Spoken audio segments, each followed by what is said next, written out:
I believe, episode 3 of the Fastbreak-Podcast.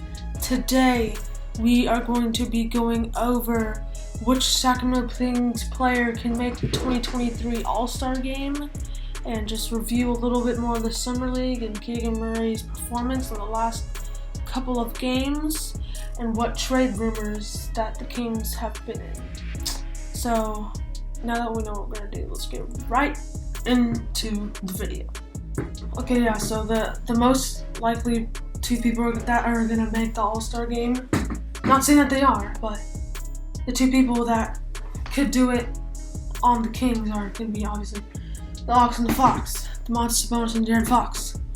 So, De'Aaron Fox, he averaged last season, the 2021-2022 NBA season, he averaged 23.2 points, 3.9 rebounds, 5.6 assists.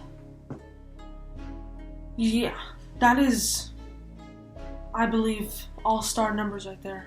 Because I feel like De'Aaron Fox, he is such an underrated player in the league.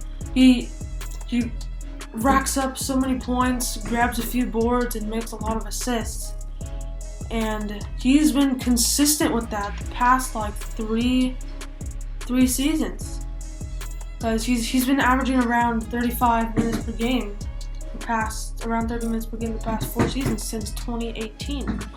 And he's only been going up from here. On his rookie season, he averaged 11 points. Second season, he averaged 17. Next season, 21. Next season, 25. Next season, 23. And he went down a little bit this season because he got more assists this season. He got more steals this season. So he did a lot more than just scoring this season. Let's just say that. But he's still been really consistent the past 3 seasons, averaging 20 points per game, 5 assists per game, 2 steals per game. I feel like he could really be a really good All-Star player this year. And also it'd be really fun to see him in the All-Star game. Okay. Another player. Domantas Sabonis. He has already been an All-Star. I know he's already been an All-Star, but I feel like he could do it again really easily, especially being on the Sacramento Kings, obviously being practically our best player. And Domantas Sabonis, he's only been with us the less of the season. He's been averaging double-double, 18 points, basically 18.9 points, 12.1 rebounds, and 5.2 assists. So he's getting close to averaging a triple-double. That's basically what Nikola Jokic is doing. And Nikola Jokic is back-to-back MVP. So, just throwing that out there. So, Kings have 2 players that average about 20 points per game, and players that both average 5+ assists per game. I feel like if one of them aren't going to make the All-Star team, the Western Conference All-Star team, and I know the Western Conference is a really tough conference because we have, especially the Pacific Coast, which we're in, which we have the Lakers, the Warriors, the Suns. We have all these really good teams, but I feel like we don't really get the respect of the good players that we have, such as De'Aaron Fox and Domantas Sabonis. And I feel like this is the season for De'Aaron Fox. I feel like if De'Aaron Fox doesn't go off to a rough start in the beginning of the season like he has been the past 2 seasons, or at least last season, 2020 and 2021 season, I feel like he will be an All-Star. If he be as consistent as he can the whole season, 20 points per game, 6 assists per game, I feel like if he could just do that, he will make the All-Star team. But if he doesn't, he just has to start out strong and end strong. The thing is with Sabonis, he is gonna give you at least 10 rebounds a night. He's gonna give you at least 15 points per night. He's gonna give you 5 assists per night. I feel like there's no excuse for him not to make the All-Star team.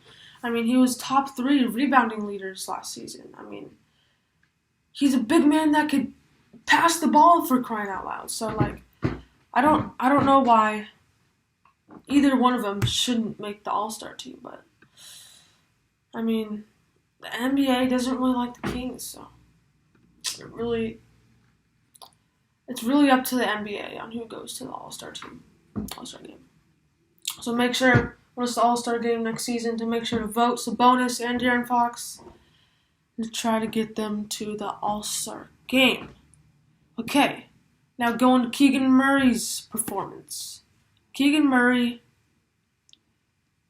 should win Las Vegas MVP. I say this is a no-brainer. He's proved everyone wrong. I feel like he has the most. He showed the most talent from a player that he didn't expect all of that from. So I feel like to see that and just kind of prove everyone wrong should just deserve the MVP. He's been averaging around 20 points per game.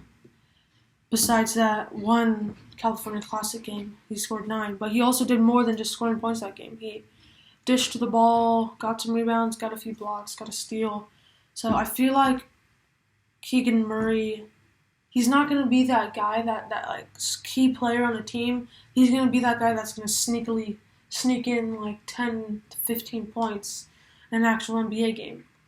So I think next season, if he gets a guaranteed starting spot and gets like 20-something minutes per game, I feel like he's going to average around like 5 rebounds, I don't know, like 15 points and like 2 assists or something like that. He's gonna make a big impact on the Kings, but he's not gonna be that really big noticeable impact, if that makes sense. Because we have players on the team like Sabonis and Fox that could just throw up 20 points per game with ease. So yeah. And Keegan Murray, I feel like if he doesn't win MVP,